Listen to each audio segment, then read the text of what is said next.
This video is brought to you by HockeyMonkey.com, your one-stop shop for the best prices on all the latest and greatest hockey gear. Be sure to use coupon code HR4U7 at checkout to receive 7% off any order.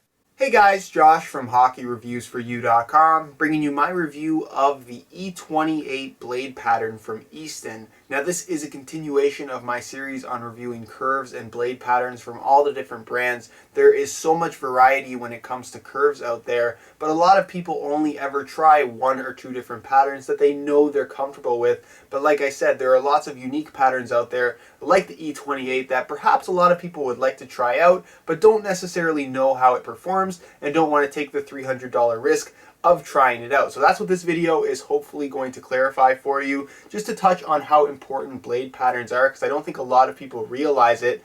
I would say that the blade pattern is going to have more of an impact on your performance when it comes to how you shoot and how you handle the puck, rather than the stick itself. It really is that important, and that's why I think this video series is going to be really helpful for a lot of people out there who may have only ever tried one single blade pattern in their life. So that being said, like I said, today we're going to be showcasing the Easton E28 curve, definitely one of the more unique patterns currently out there on the market, and I believe the only equivalent to the E28 other than on the sticks from Easton is going to be from Warrior with their Yakupov curve, which I don't believe is an exact clone to the E28, but it definitely is very, very similar. So keep in mind that if you do want this pattern, you can only get it on an Easton or a Warrior stick at this point in time. So that being said, let's take a look at some close-up shots of the E28 curve and talk about all the tech specs behind this particular pattern.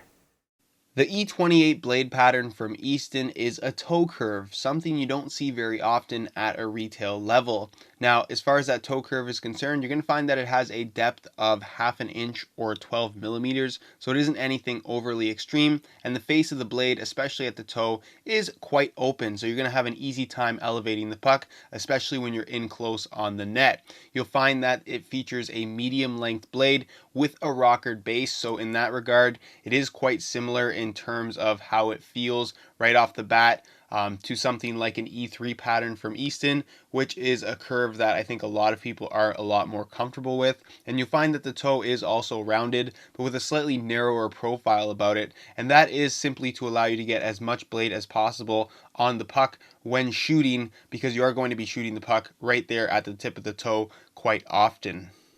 Before we get into the performance of the E28, I want to talk about how my adjustment period went, and in order to do that, I have to give you guys some backstory on what I'm most comfortable with when it comes to blade patterns. Now, I've mentioned this before, but generally my go-to blade pattern is the E3 Hall pattern from Easton, which obviously has an equivalent from every brand. Backstrom for Bauer, Crosby for Reebok, Nugent-Hopkins for CCM, Henrique for Warrior. Every single brand has a Sakic curve equivalent. So, being that I was used to the E3 pattern, coming from the E3 to the E28, I honestly was a little bit worried. But when I actually put the two curves side by side, and I will flash some video on screen of the two blade patterns side by side, you'll notice that from heel till about the middle of the blade, they're almost identical. So there's not a lot of difference there. So I automatically felt a little bit more comfortable just by seeing the E3 and the E28 side by side. The major difference here is obviously going to be the depth of the curve at the toe. You're not going to get quite as much curve on the E3 toe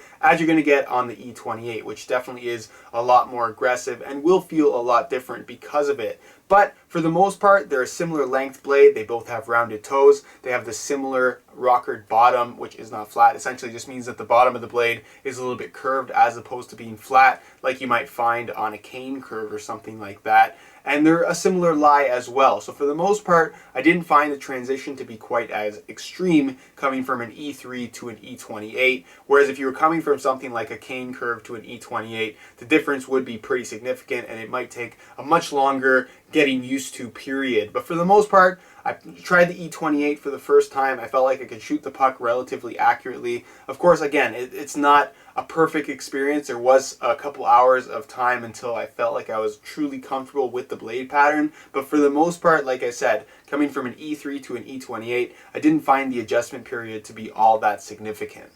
When it comes to shooting the puck, Easton has done a lot of marketing around the E28 blade pattern itself, which is somewhat unusual. Normally we see the companies marketing their sticks and the technology behind them rather than the patterns that their sticks are available in. But with the E28, it really is a unique pattern in that it's modeled off of what a lot of professional players are using. If you watch an NHL game on TV, you'll notice that a lot of the players have toe curves that are not necessarily going to be identical, but very similar to the E28 pattern.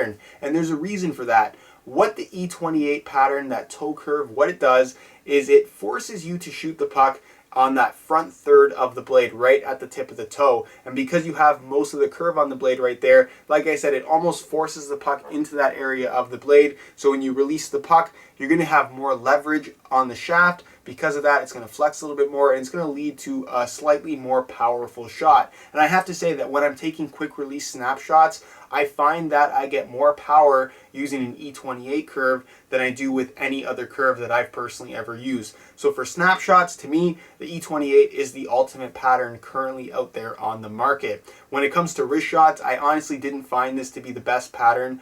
It did seem a little bit tricky, especially coming from an E3, just because you do have that toe curve. You'll find yourself steering the puck wide more often than not, depending on how used to it you are. But again, like I said, this is not one of those patterns that is tailored towards wrist shots. If wrist shots are your thing, the E3 pattern, in my opinion, is really the ultimate blade pattern to go for. As far as backhands are concerned, you have a fairly straight heel, and I would say that the middle of the blade is fairly straight as well, so you do have a decent amount of real estate for backhands. Of course, that's more a matter of getting used to it as opposed to saying that the blade is good or bad for backhands, but for the most part it definitely is very doable with the E28, as the majority of the curve is at the toe as opposed to through the middle and through the heel. But other than that, taking slap shots and one-timers is definitely very doable with the E28, especially one-timers, because you really can grab a hold of the puck right at the tip of the toe and again get maximum leverage. There's a ton of energy transfer. You'll feel all that flex from the shaft, and like I said, it really does utilize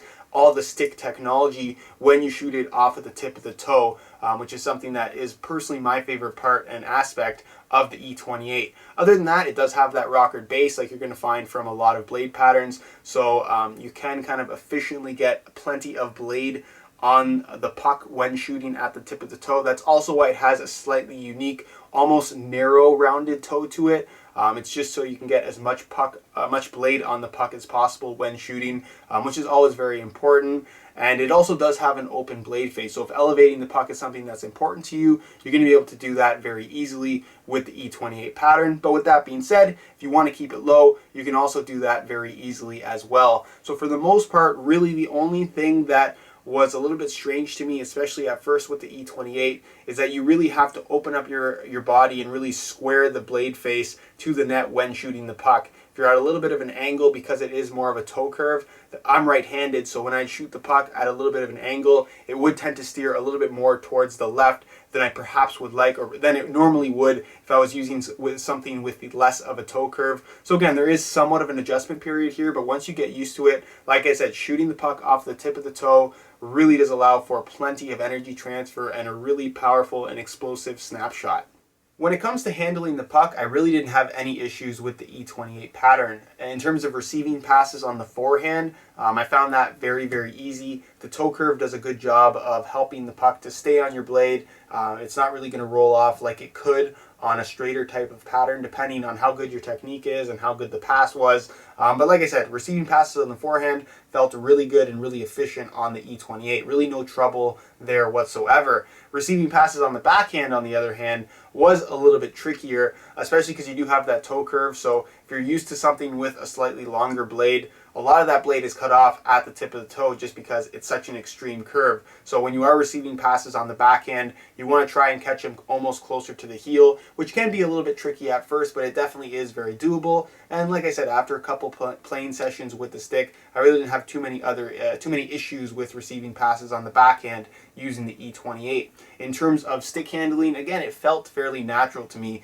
It does have that rockered base like the E3 pattern, which is something that I'm personally very used to. And when it comes to toe drags, the E28 really is the ultimate blade pattern on the market, in my opinion. That rounded toe really does allow you to get as much blade on the ice as possible. And because you have that toe curve, you can really cup the puck and pull it back as far as you want without losing control. It's a very controlled sensation. And I would say that when you have the puck on your forehand, whether it be when stick handling or when you're about to load up and shoot the puck, there's a great sense of control simply because right at the tip of the toe, you can almost cup the puck with the kind of curve of the blade, and it's a really interesting, really unique sensation that is something that I really like about the E28 pattern.